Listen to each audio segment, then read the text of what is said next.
lost in night, in the wood, shadows fight. Don't take gold, can't take flight. Power's gone, nothing's right. Cauldron cold, no more fire. Potions fail, dreams expire. Spirits whisper, call me liar. In the dark, lost desire. Purchase cry, echo loud. Through the fog, through the shroud. Mystic force, once so proud, now just whispers in the crowd.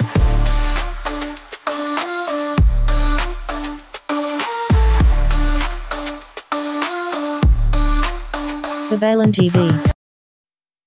Hello po Virgo. This reading is for January the 15th to January the 21st reading. Para po sa mga bago, don't forget to click the subscribe button, smash the like button, comment below kung kayo po ay nakaka-resonate, and hit the notification bell.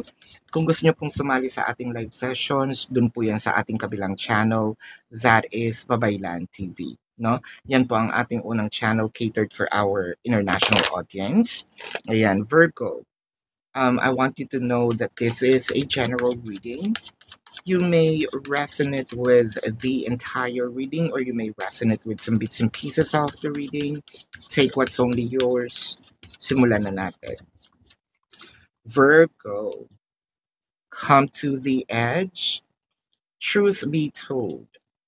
Chop woods. Virgo, ang nakikita natin dito, parang unti-unti mo nang madidiscover, no, ang katotohanan. Ano nga ba ang katotohanan na hinahanap natin? Pwedeng kung ano ang totoong nararamdaman, pwedeng meron bang third party, no? Nagsisinungaling na ba si person sa'yo? Meron ba siyang mga ginawang kalokohan habang ikaw ay wala? I feel like kasi damang-dama mo na meron ditong nililinis, no? Itaob muna natin ha. Nililinis, I feel like nagpile up, no? Hindi naman sana siguro ito makikita. Kaso, bilang Virgo, no? Napagtagpi-tagpi mo yung mga sitwasyon, kumbaga, nag-connect the dots tayo. Doon mo nakita na parang may mali, no? There's something off. Again, it may be negative, it may be positive. Wala pa naman lahat. Wala pa naman yung tarot cards, no?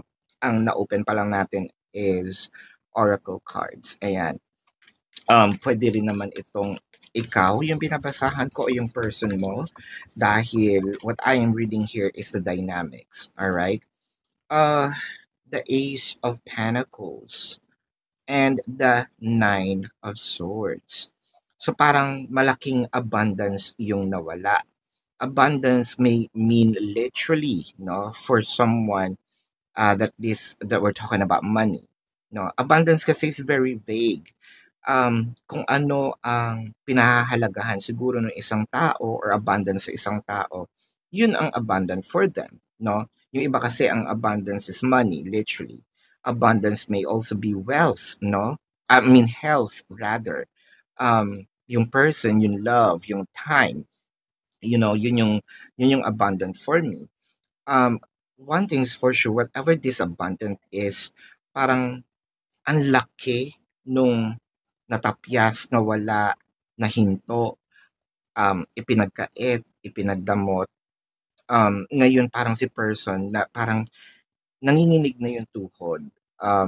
I think nandun na siya sa sinasabi natin, am I gonna be busted? No? I feel like I am going to be busted. With the 10 of Wands, the 2 of Pentacles, para kasing ang hirap ngayon sa sitwasyon ni person, no? Ibalanse dahil parang naiipit na siya. Pwedeng ito ay pagkakautang, no?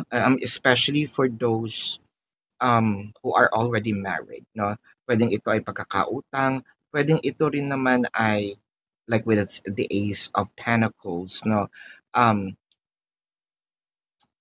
Yung mga assets, no? Pwedeng may naiwala. Tingnan nga natin, intriga. The Three of Pentacles, the Lovers, and the Page of Wands.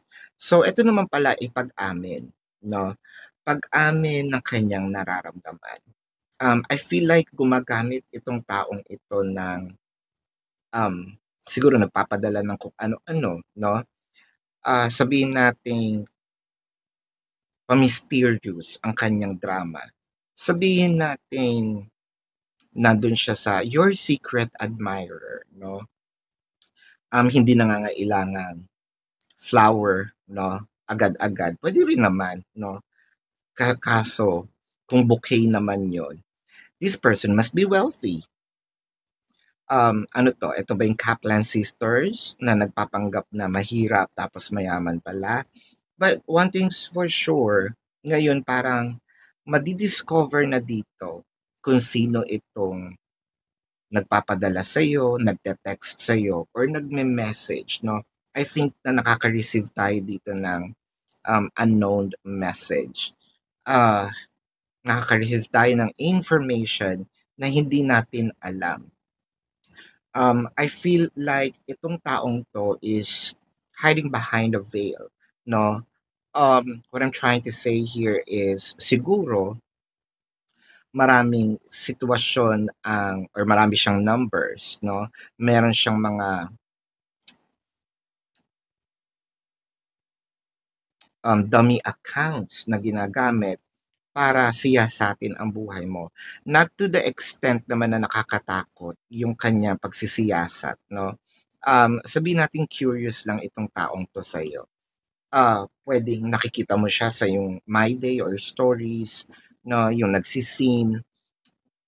I feel like somehow you have an idea, siguro lang ayaw mo i-confront si person dahil ayaw mo naman mag-assume, no?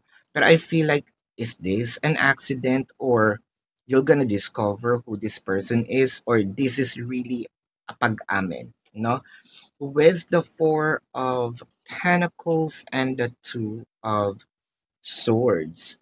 Wow.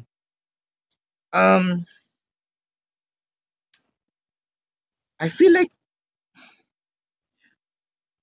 kung na-discover mo naman ito, biglang hihinto. Naku, parang sanga-sanga naman ito nakikita kong situation. The Temperance and the Chariot. Yung iba naman sa inyo, no, hahapyawan ko lang to, this is general naman, parang may date, uuwi, pero hindi sinabi, tapos magtatago, hindi ka na makatanggap ng information. Yung iba naman, nung nalaman, bigla silang mawawala. Biglang hindi magpaparamdam.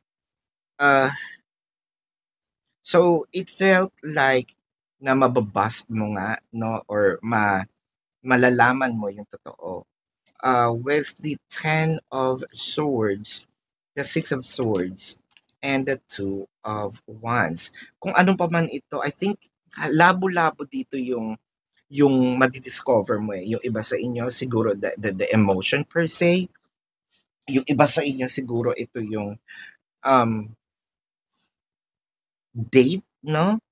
Ng pag-uwi ng person. Yung iba naman sa inyo, ito yung pag-discover ng truth, no, ng pagtatago kasinungalingan. Yung iba naman sa inyo, madidiscover nyo at mahihinto ang mga bagay na kalokohang ginagawa nila. The Stars and the Judgment. Yung iba naman sa inyo, may surprise yung person mo. So parang, yeah, I know it doesn't make sense kasi when I'm connecting the dots, para kasing may mga time na nawawala, no?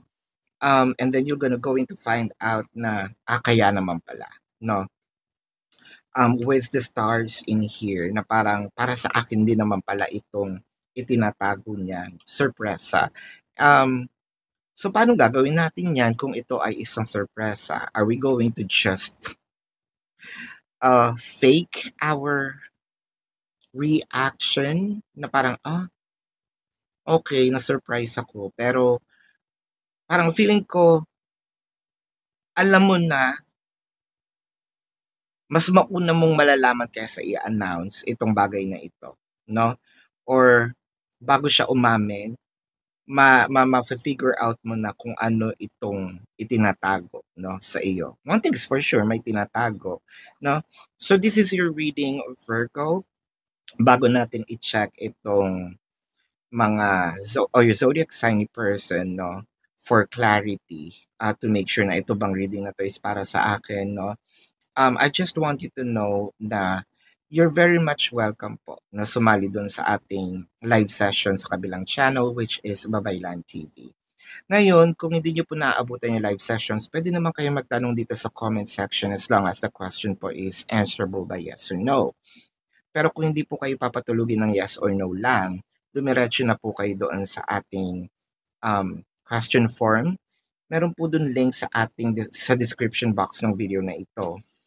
Click the link, you will be routed to the question form. Nandun po yung information, how much per question, name, number, QR code for your reference. I also created 4 questions plus 1. Take advantage of it, and if you want to book a private reading, nandun din po siya. No? So, let's check the zodiac sign of your person. I am seeing Sagittarius, Cancer, Aquarius, Libra, Leo, Virgo, Capricorn, Gemini. Ang kuwela, no, wala ditong water sign. Yeah. So this is your reading, Virgo. Maraming salamat po. Namaste. See you po sa susunod na readings. Goodbye.